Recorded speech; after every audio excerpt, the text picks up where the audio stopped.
रायगड, महाराष्ट्रासह देश विदेशातील ताज्या बातम्या पाहण्यासाठी मॅक्स इंडिया लाईव्ह चॅनलला सबस्क्राईब करा आणि बेल आयकॉन दाबायला विसरू नका.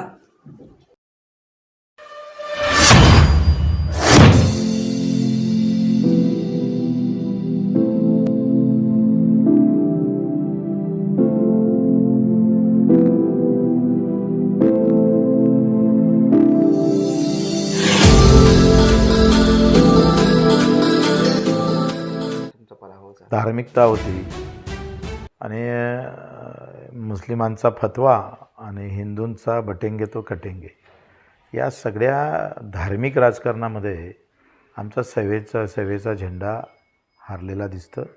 प्रचंड काम मतदारसंघात उभं केलं.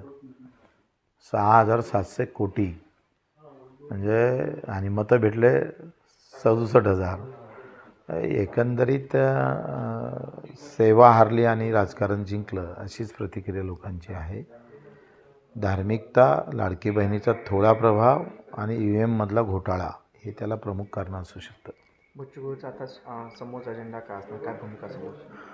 आम्ही आता समोर विचार करतो आहे, लोकांच्या प्रतिक्रिया घेणार आहोत. 2 तारखेला आमचं शेगावला अधिवेशन आहे निवडक कार्यकर्त्यांचं आणि 29ला मुंबईला जिल्हा प्रमुखांची बैठक बोलावलेली आणि आम्ही 4 प्रश्न लोकांना विचारणार. सत्ता का सत्तेच्या बाहेर, झेंडा का सेवा, यावर ज्या प्रतिक्रिया येईल आणि त्या पद्धतीनं आम्ही समोर जाऊ. सर्व वैद्यमोरा अजेंडा वापरू नये.